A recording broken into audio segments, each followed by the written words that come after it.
L'actualité reste dominée par l'insécurité de la République démocratique du Congo. Bienvenue à vous, chers téléspectateurs. Dans l'émission Nabiso Mokona Lelo, il y a la voix des neutralistes tous Ali Bongo. Nakati Yamokona Lelo, le 30 avril 2025, émission La Voix des neutralistes. Manaka nango ya sika Yamokona Lelo, topesi bino mbote mingi esengwe ko eba ite bozali ebele liboso ba poste téléviseur na bino pona kolanda émission La Voix des neutralistes ya mokolo na lelo. Benga voisin ndenge tolobaka kaka awande to solo politique ya République démocratique du Congo, to solo la mingi o etali politique, puis Front de Libération Nationale du Congo, puis politique oyo nyonso ekoki na makoki akoki kozwa makoki akoya kati ya masolo na kati ya plateau ya La Voix des neutralistes. Benga voisin yebisa moninga ki émission La Voix des neutralistes si et bandi kimia ya kolo nzambe e umela seko na mabota na bino soko sepela émission moko na lelo bopesa grand merci na grande équipe technique tukutani na ndeko Aristote azali sima ya caméra Omoni ope journée à l'élo, to pesi mbote grand merci lisusu na mdeko Moussa Beya na kati ya réalisation ya émission La Voix des neutralistes. Grand merci na cellule de cadre au bazali toujours pour accompagner biso. Grand merci bino pourquoi pas chargé d'affaires pitié Moukachung émission l'élo ezalaki to ya mbabongo mwana mboka Eric Mayoyo porte-parole ya Front de Libération Nationale du Congo. Kasi santé uti déjà ko ningana santé ningani asengi beski bandeko balandi boningaki bozwa vraiment actualité ya solo na kati ya moko na lelo kasi to Dieu merci Nzengolo Oazali communicateur ya Front de Libération Nationale du Congo FLN Tiansik tokoyeba ko solani na makambo etali politique ya République démocratique du Congo pe tokoyeba ko solola mingi nungo etali sorti gouvernement sorti ya gouvernement o ezali kobima gouvernement ya Union nationale nakati ya masona biso de l'autre kosola mingi on atali crise en RDC. La Belgique demande toujours une négociation nationale pour nambana ya mboka Congo pour que kimia eba kokota nakati ya Est ya République démocratique du Congo. Mwana mboka Dieu merci Nzengolo topesio mbote ndeko journaliste mbote papa Eric mbote na baebanso wazo kolanda biso. Merci. C'est moi qui écoute un lelo, to sali mikolo et belé, ça fait plus ou moins 6 mois depuis que année à Siki Bandi, donc toujours qu'il y a 4 mois de coutanité, bonne santé politique qui a Front de Libération Nationale du Congo, lelo zali communicateur na Katina. Merci moi na boka ya moto banda. Tokotonda tatan Zambe mokeli ya nyonso ya permettre biso to kutana bino. Pourquoi lelo? Peto pesi mbote na le patriarche Kapendeli Kanimbu, papa ya bana ebele, papa ya bana Congo, papa oyo azoko bunda butumo ipo apesa kimia na mboka na biso République démocratique du Congo.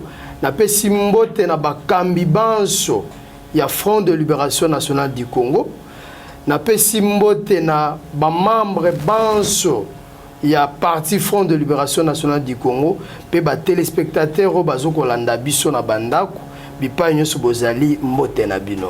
Voilà, merci Dieu merci Nzengolo cher téléspectateurs encore rappeler bino qui azali communicateur na kati ya Front de Libération Nationale du Congo parti cher ya mwana mboka Kapend Eli Kanimbu. L'actualité reste toujours dominée à l'est de la République démocratique du Congo et surtout l'insécurité, ils allaient koba toujours nakati ya mboka na biso tomoni bongo nakati ya Front de Libération Nationale du Congo makambo uti koloba mamini mais surtout na Italie FLNC Italie insécurité tant que communicateur il y a Front de Libération Nationale du Congo crise en RDC. La Belgique demande toujours une négociation très important pour na mboka na biso tozwa kimia Malobanini au bino na kati FLNC bozali ko koloba par rapport na ou Italie demande ya Belgique na kozwa dialogue ou ezali important na kati ya République démocratique du Congo. Na bandi avant tolobela mai oyo ba ndeko na biso na ngambo ya Belgique oyo ba tobengaka banoko basili na kobanza po ya mboka na biso mais tozonga sima tokanisa maemanso oyo Front de Libération Nationale du Congo utakala a proposé kanamboka oyo dialogue. Nous avons demandé à tous les Congolais tozonga sima. Car même le français dit reculer pour mieux sauter. Très bien. Tozonga sima, toya, tozonga na mai oyo tokangaki na conférence nationale souveraine po ete yango ezali kaka solution oyo koki kopesa kimia. Nous voulons une paix totale. Mais nous ne voulons pas suivre les chemins oyo kokumba biso na paix totale. Yango nde pasi tokomi nango mwana mboka Eric. Je dirais félicitations et bravo na ba koko na biso banoko ba belge na koloba eloko wana pe baye ba ete mbulungani otoza nango na mboka na biso bazali pe moko ya ba hotel oyo batikala ko bebisa mambo ebele na mboka na biso mais kasi lelo tango bango moko bazongi koyeba ete ba congolais photo comme sérieux parce que nous avons déjà plus de 60 ans d'indépendance. Je pense que le lot condamné les sous ba belge té. Le lot faut biso mokonde tous à la ba responsable ya kobe ba ya mboka na biso. Donc ba rejoindre kaka lilobo biso to lo bakabutu moy était tozonga d'abord entre nous. La solution de la RDC ne viendra jamais d'ailleurs. Ça nous vous assurons. Toko banda ko tambola bitambola tambola. Et ça y est, le bateau parce que nous avons le bico, mais vous avez aussi beaucoup de nzela. Très bien. Nzela ya solo ezali tout ça en application par résolution à conférence nationale souveraine. To kozwa solution mboka kimé ko zonga les 4 ko ya mboka ko zonga ndenge zalaka. Comme d'habitude. Donc ça je vous rassure. To zonga na makolo ya mai oyo biso to bongisa ki entre nous. Oyo président Kapenda zoko la butu moy pour na tozo kimia parce que aucune personne qui est congolais ne peut être d'accord de ce qui se passe à l'Est. Voilà. Merci, Mouramboka. Dieu merci, Nzengolo. Alors, tout est le marin à point, il y a crise en RDC. Est-ce que comme on a demandé il y a des Belges ou des Zalikobenga Banoko, partir Bazapé Banoko, diriger Bisso, Mikole Bele, la carte il y a École au Congo. Est-ce que il y a des solutions pour nous concilier sa crise? Bien sûr, il y a des solutions. Nous, les alliés combattants, toujours lancés pour nous persister. Crise oui, côté Lima. Est-ce qu'il y a des colons yango? Tout est côté canine ya malam.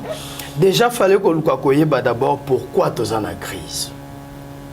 Nous sommes en crise parce que l'homme congolais, souci à l'homme congolais dans le moment où il intérêt personnel où il y a yemutu.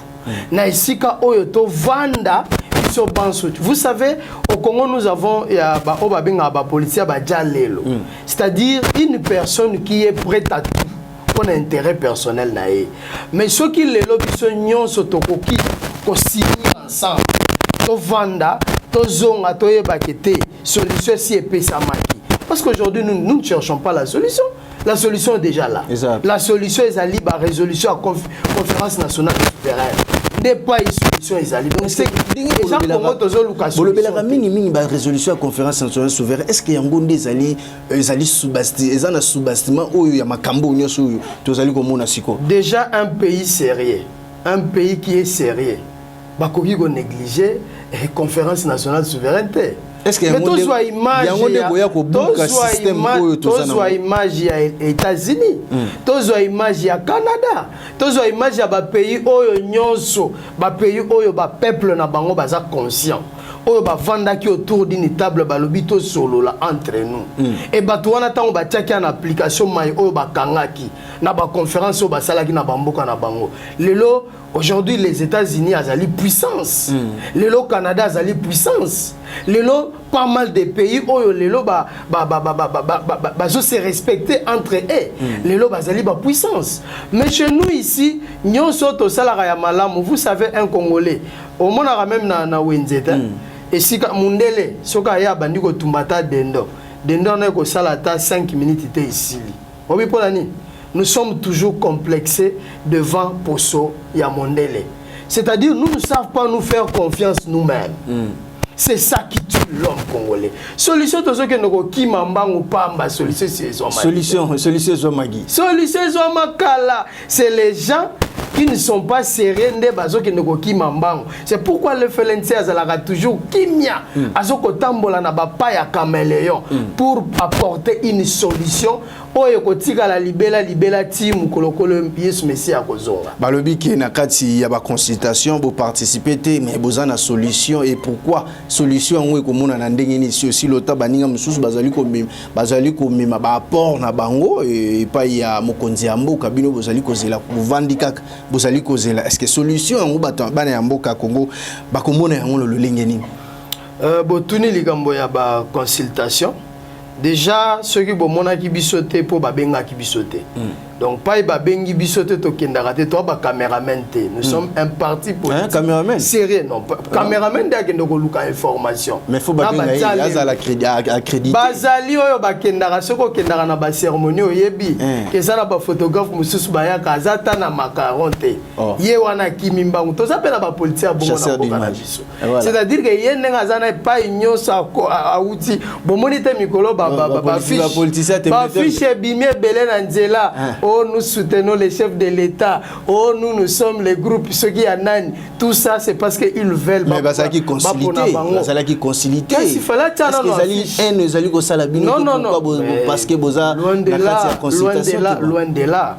D'ailleurs, je vais vous dire aujourd'hui que la consultation, ça les alliés ignorent ça craint la consultation. Tozoko mona ngwezali gashi. Bozoko bebisa mbongo ya Congo pamba parce qu'il y a pas longtemps chef de l'État outi ko solo la na classe politique na ye union sacrée. Bayokani oyo bango bayokanaki. Et ceux qui wana te ba kesus ko bimisa mbongo ya mboka bango wana susu ba ke ko créer consultation il y a union sacrée azo consulter union sacrée. Nous voulons avoir quoi? Et déjà na ebisabino ke gouvernement ekobima ezali gouvernement ya large union nationale était gouvernement à large union nationale les alliés gouvernement ils sont ko inir ba congolais banso ba kozala na kati parce que il y a sorti un gouvernement d'union nationale oui les alliés moko ya sujet sacré nde bazo changer combo voilà ezana ngo gouvernement ezobima bazuka union sacrée ba changer ngo combo ici. Alors mon mboka Dieu merci proposition il y a mon mboka Olivier Kamita sur le point il y a République fédérale yango nde ekoki kozala pe moko ya malikanisi ya malamu mpona kimia ya République démocratique du Congo kokima koboya ba kokoso lokola ba guerre koyaka ya pamba pamba na kati ya mboka na biso est-ce que ezali moko ya malamu te ya komona République ezali fédérale na kati ya mboka. Alors lelo wa tokoya te koloba ke mboka oyo soki totie fédéralisme ke ekobonga to ekobeba. Non, parce que le fédéralisme na yango moko ezali mabete. Mais quand c'est le papa Nabiso Kamitatu, le pays n'est pas encore prêt à être dirigé dans le système Owanaya fédéralisme. Aujourd'hui, nous devons d'abord unir les Congolais banso tokoma mutumoko. Parce que jusqu'aujourd'hui, c'est que nous oublions. Mboka Nabiso ezala ki ba royaume, empire, beaucoup de choses. Kolomba yaki ba sangisi biso esika moko. Tango ba sangisa ki biso ba inir nanu biso te. Na esika biso ba obakambi biso liboso. Tango ba kotaki ba parents na biso. Oyo lelo tozala fier na bango. Ya liboso o balingaki kosala ezalaki conférence nationale souveraine. Pona ko unir Congo tokoma un état, tokoma une nation. Parce que jusqu'aujourd'hui, nous ne sommes pas une nation. Très bien.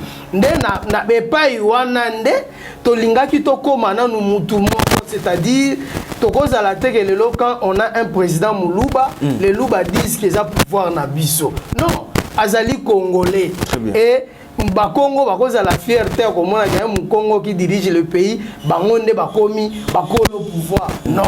Donc, et là, on a fallu, nano, ici, là, si ma togo, fédéralisme, est allé m'abêter. Mais pour l'instant, Congo est pour la diriger le fédéralisme. Alors, Nini, vous allez penser à Kati FLNC pour la République démocratique du Congo, là-bas, demande Oyo, Noko Nabiso, Basengi, qui est tout ça, la dialogue Moro-Ezali national, la Kati République démocratique du Congo. Quel est l'apport du FLNC à travers la demande de notre. Et pas la biso eza demande tes rappel. Rappel. Parce que biso to lo barango coloniaux. Je suis sûr que plusieurs fois, Boyambarabiso n'a pas plateau. Nous avons toujours demandé l'unité. Nous battons pas pour notre Kambambo qu'en fait que tout continue comme on a pas Congolais, bas à la diviser.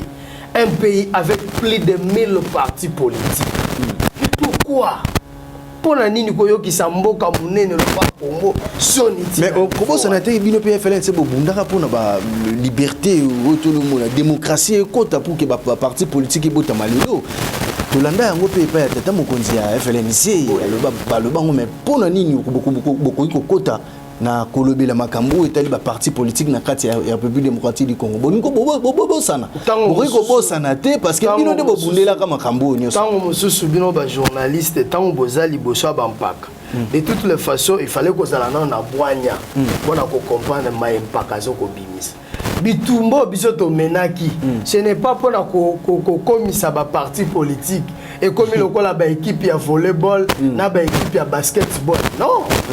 Si nous avons voulu multipartisme et quota, c'était dans le but, il y a qu'à planifier, il y a qu'à ensemble parce que le pays a besoin de tout le monde pour à apporter un plus na mboka. Mais il y a un autre comme ça, comme le volleyball où nous avons besoin de ceux qui ont 1000 athlètes. Ils ont la raté de Konangaï. Aujourd'hui, la RDC, nous avons besoin d'être ensemble.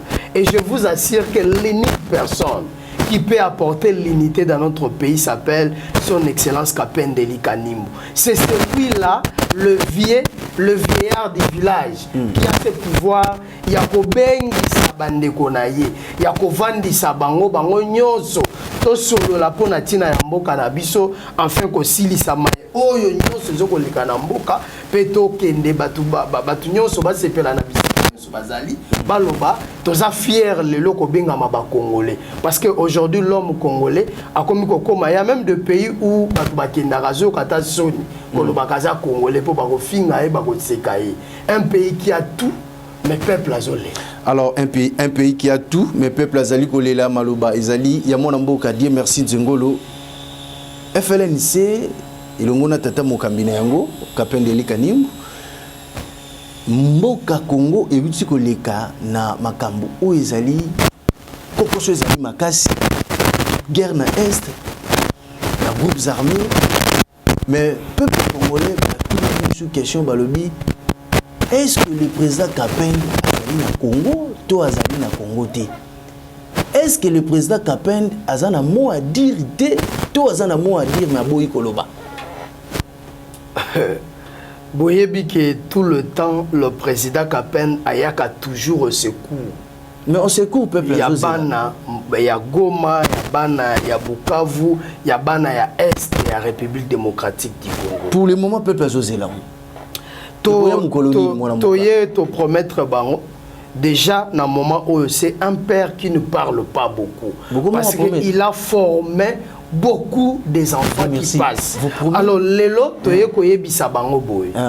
président Kapendeli Kanimbu se bat jour et nuit et à très bientôt, paix ekozonga na est, bitumba ekosila, nyonso ekozonga na calme, pe bana ya Goma bakozongela ba activité na bango, bana ya Bunagana bakozongela ba activité na bango, bana ya Nord Kivu bakozongela ba activité na bango, bango nyonso bakozongela ba activité na bango. Nous nous battons pour ça.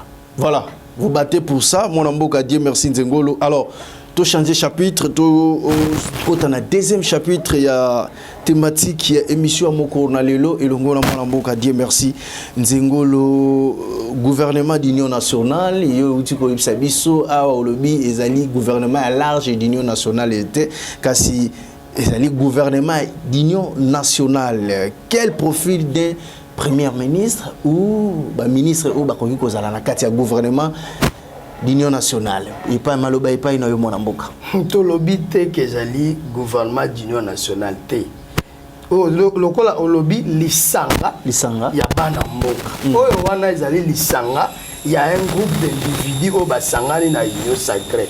Ndeto lobi ke ezali kaka union sacrée. Mais ezali pe moko ya ba document oyo FLN sa kwa zo bunda kokoti. C'est biso to koti sakinde gouvernement yoko sacré. Rapport oyo ebimaki na journal officiel gouvernement ya large union nationale. Ya ko sangisa ba congolais nyonso. Gouvernement de l'union nationale. Non, tous les partis. Quelle est la différence entre le gouvernement d'union nationale et le gouvernement de large union nationale? Gouvernement large union nationale. Na gouvernement union nationale ezali loko moko. Mais oyo ezoko bima. Ezali gouvernement d'union nationale te. Ezali union sacrée nde bazoko changer kombo. Soki bako benga ngo union nationale problème te mais oh wana qui dit union nationale veut dire tout simplement que sangisa bana mboka banso large union nationale to d'union nationale. Union nationale ezali bosangani ya bana ya mboka. Kasi oyo wana ezali bosangani ya plateforme ya union sacrée. Union sacrée. Mais il y a des opposants aussi à l'intérieur makambwana mwana mboka parce que tous mona ba opposant mais sous ba rozo ba poste mwana mboka. Na mboka na biso ya opposant et opposant. Bon, ba opposant jalelo ezana batu basala ka opposition pour azoluka poste. C'est-à-dire azalaka na opposante. Ndenga azana ka zoko zela do soka monika couloir pesani. FLN est en opposition. Oui, nous sommes dans l'opposition républicaine. Très bien. Oh, oui. Voilà. Mon amboka mukonzi amboka pe ya koki ko solliciter pe bino beaucoup na kati ya gouvernement parce que besoin na opposition républicaine. Depuis tout le temps, nous nous sommes bâtis pour la paix dans ces pays. Et tout le barake, ceux qui seraient ezali, nous voulons apporter benani oyo ezali ya malamu ya motu ya pona mboka. Ceux qui battent sérieux, nous sommes disponibles. Nous sommes disposés à changer l'image de notre pays. Alors, ndenge ozali komona gouvernement d'union nationale sérieux até? Déjà, il fallait que tout le gouvernement actuel, ceux qui seraient ezali. Gouvernement actuel bientôt là ils ont keni na kokwea. Ka yango ndezo yeba na ebiso vérité. Kuna obi ba représenter gouvernement ozoya. Ezali okoyoka MLC azala na kati. Ozolanda. Nani papa na biso baati ya kotinda bato. Papa na biso caméra kotinda bato. Ba sama ba ngobila. Et donc ezali kaka déshabiller Pierre pour habiller Saint-Paul. Alors, quel est le profil d'un premier ministre Ozolinga? Donc, profil, il y a ministre Ozolinga, Azalana gouvernement, il y a l'Union nationale. J'aimerais seulement vous répondre clairement que dans notre pays, tant que nous n'avons pas encore leadership pour Moko Yamotuya, Namutu,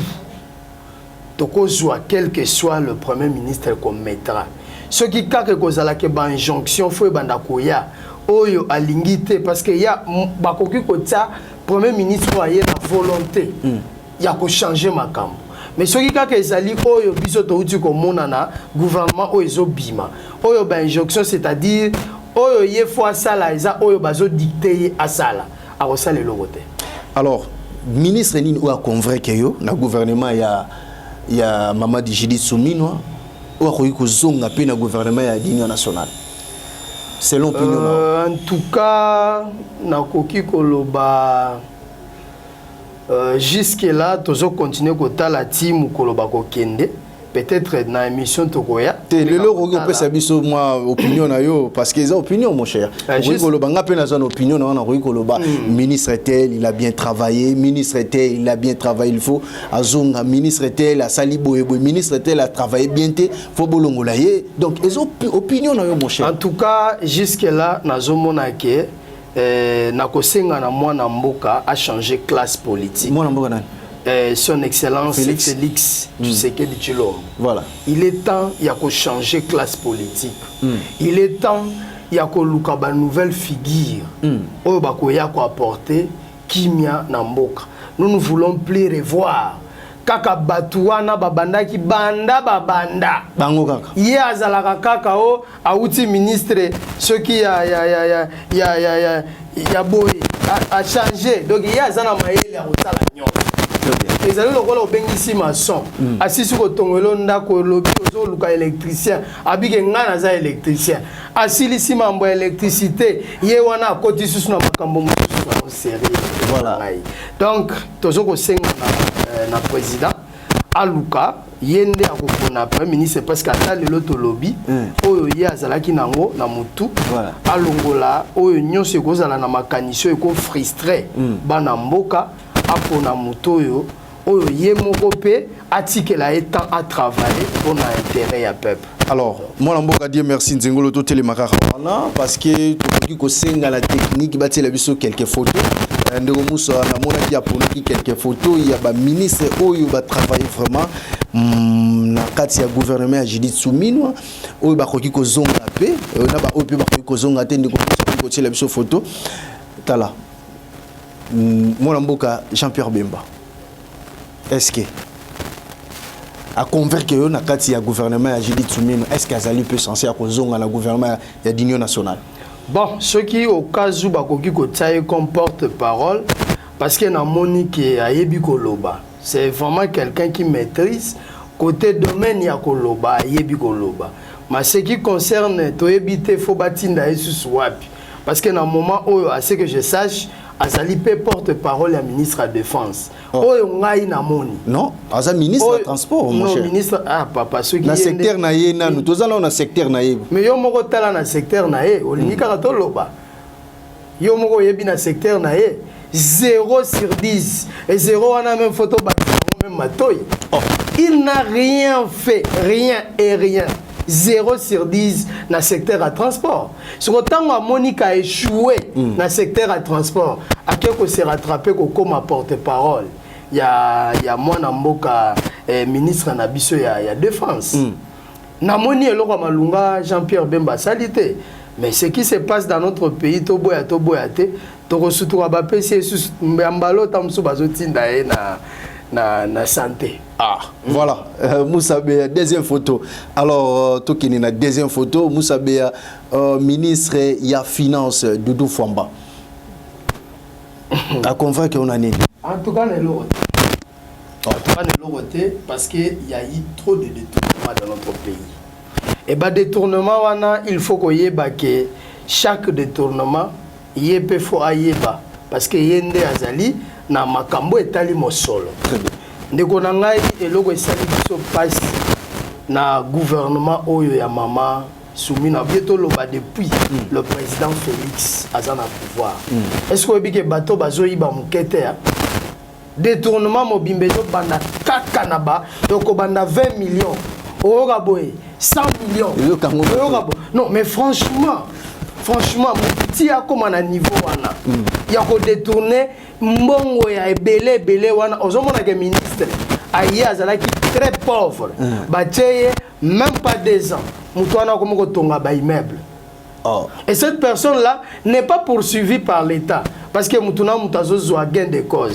Donc namoni musala ya malunga basalite à part ya ko bimisa mbongo ya ko boaka mbongo ya ko sakana na mbongo pendant que le peuple est en train de pleurer. Alors, troisième photo, Moulamboka Moussa, ministre de l'infrastructure, Moulamboka Guizaro. À combien qu'on a dit? Déjà, tant aux autres, mais talana ni ne salemi na mboka na biso, il y a rien. Donc jusque là, bateau bozo l'excellent ba photo. Banzela. Na koye bisabino vérité qui il y a rien. Zela ni netonga. Tonga mité. Zela ni netonga. Babulu baba. To komina balak. To komina balak. Soko kei na zando ko kuta penda balak. Awa na kala mingi te o maki na matete bato bazo ko soko na mazala ndako na bango. Donc abimika libanda kwa petit ko soko. Voilà lila. Apa mati ko la batol. Mutako ko batol. Nini yango basali ya malunga. Rien. Et loko moko basalite. Donc gouvernement ya Souminwa bolimbisi mama na biso bato belé bazalaki na espoir que tango bakomona mama na motu ya primature balobi ah voilà maman azalaka na motema.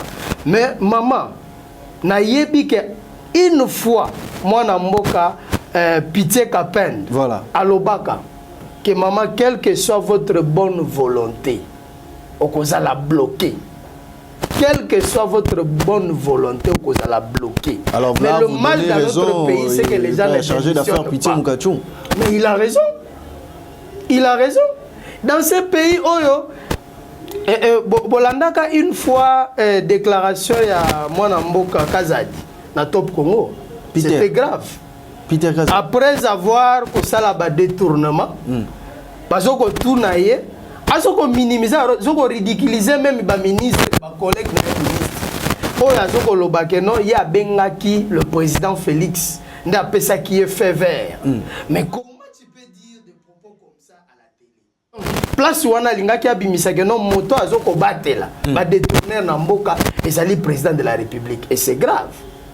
C'est grave de voir ce genre de choses. Ce que le gouvernement a bongo, ba kosala ni na mboka. Ba epi ke soki na yibi na e koma na nzembo moko ba yemba na mboko. Soki déjà ba sala ngoni ni ezalo ko soko yibi ba kokanga yo, OK makala, okosi kobela, OK traitement na poto ta kozonga poste. Donc mutu nyonso ayebi déjà que ça bongo. De soka koti calcul na ye eza wa pa ko détourner soka beti 50 bon. Akei bakangi makala ake malade ake poto azongia ba mami ki esusu. Yango FLN salinga okota te. Mais ndeko na ngai ceux qui boye bakate son excellence Kapendeli Kanimbu c'est un lac qui ne contient pas de saleté. Très bien. Ndenga zali wana soko yana bosoto pene na ye omonaka ndenge ba vague ya kana mai wana okokende lokola vague ko pupola yo. Lui c'est un homme qui ne s'associe pas avec des personnes oyo bazali nkele oyo bazali mbindo liboso ya population. Lui c'est quelqu'un azali pembe maboko pembe. C'est pas quelqu'un oyo azali wana azala affaibli parce que bazoko proposer poste moko pour akokende ko décevoir population congolaise. Non. Très bien. Il n'a pas mené ce combat. Oui, quand est-ce que FLNC a bandalit? FLNC a bandalit Outakala. Et notre élite, nous avons dit, nous amenons l'indépendance totale de ce pays. Nous ne voulons pas tokenaka de mal à mal. Non. Nous venons avec un nouveau vent. Ce vent qui va apporter la paix, la tranquillité de l'homme congolais. Voilà. Voilà, merci moi Mboka Dieu, merci Tokutana. Totikali kaka na photo moko pour que toyeba clôturer émission moko na lelo maman Judith Soumino première ministre. Gouvernement na ye moko pour les choses. A convaincre qu'on a nini pour que on a gouvernement d'union nationale. Balobaka soko moni mwana na nzela alati pantalon ko toboka. Déjà koyeba ba parents na elo lenge bazali. Wana masese. Soko monaki déjà ba ministre to uti ko tanga. Bazali bangonde maman Judith Azoko Kambati. Voilà. Ceux qui bango ba échoué ce qu'il y a réussi. Mais il y a des ministres où il va travailler bien, où il va pacifier président Félix Antoine Tshisekedi Tshilombo Sengo, où Mokonzi Mboka azali ko toujours ko pesa bango confiance bazali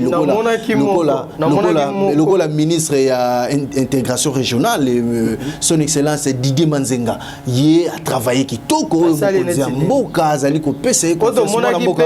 Voilà. Le président Félix a félicité Jean-Pierre Bemba. Non. Bon, selon opinion nangai, namoni que son excellence Didier Manzenga Mukanzu a travaillé malam a koti kozonga pe na opinion nanga nazali ko loba mwana mboka. Le président Félix ko féliciter mwana mboka Jean-Pierre Bemba alobi asali musala ya malamu.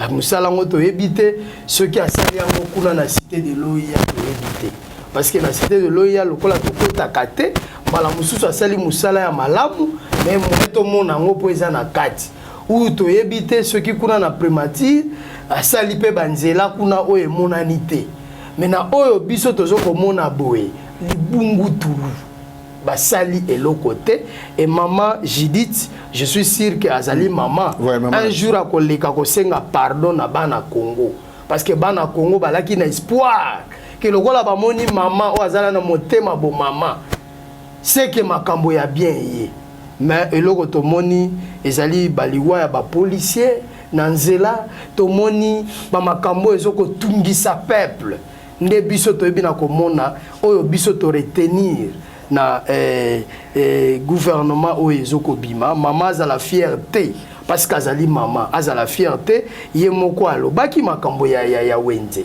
papa kota na wenze en tant que maman il faut azala na mawa. Donc lelo papa Eric oyebi kombo tigeli maman mais tu tigeli mbongo wana maman na encre ya bike ezoko sila asa la calcul bozoko simba ndunda matembele ko kate lelo na mboka na biso loba lia nzombo sala calcul ya nzombo oyoka son. Donc eloko lokola mbisi ya mai o etonde belé na fleuve lelo komi lokola diamant na mboka na biso et ça passe. Donc elle n'a rien fait jusque-là. En tout cas, ce qu'il faut couper, ça est, point. En termes de points, elle a 1 sur 10. C'est qui là? Maman Judith. Premier ministre. 1 sur 10. 1 sur 10, pourquoi, mon cher ami? Parce que tu as dit que d'ailleurs, elle a fait Sinamawa. C'est-à-dire, Bissonenge Tozabo et Tozali, tu peux sakabakou. Et ça n'a pas de Maman Judith, elle a la kimia. Na kimia, on a na PC 1. Mais na papier, on a 0. Très bien, moi Mboka, Dieu merci Nzengo le communicateur, il y a Front de Libération Nationale du Congo, chers téléspectateurs, tu commis presque na Soukaya émission na biso mokona lelo et le mona moi Mboka. Dieu merci Nzengo. Alors Dieu merci Nzengo tozongi na kati ya sujet ya FLNC où ils allaient partir cher ya Mboka Kapendeli Kanimbu tomoni bana nyoso FLNC Kimia peut toujours à bonne santé. Secret na binu ezalaka nini oyo mona mboka molandi monene azali kota la biso d'avin kosi alobi toujours FLNC na télévision secret na bango ezalaka nini to mona bango toujours joyeux kasi na gouvernement bazate ba na kati ya ba ministère bazate na kati ya nini bazate mais na kati ya assemblée nationale bazate mais toujours joyeux bazane sengo bazate toujours kimia secret na bango ezalaka ni wana motuna ya téléspectateur ou azali kolanda biso sikawa na kati ya commune ya Kimbantseke na Pascal. Tozalaka na esengo po toyebi ke tozoko respecter maya oya pona biso o ezali tata nzambe atinda biso na mokili pona to salela pona to servir ba population o ezali ba être o ye asili na kotsana mabele to servir bibwele to sécuriser bazamba to sécuriser mai lokola tozoko kende na limwa na musala o atindela kibiso yango tozalaka toujours na esengo po toyebi ke résultat na biso ezali toujours positif. Très bien. Depuis tobanda kino to commune esika to commune to échec. Dans tout ce que nous faisons, il n'y a que des réussites en réussite, de gloire en gloire, de victoire en victoire. Parti à Boito Rosala na Mawaponani. Singa ba bombeli milo poste na gouvernement d'union nationale yango bomona bino sengo bot.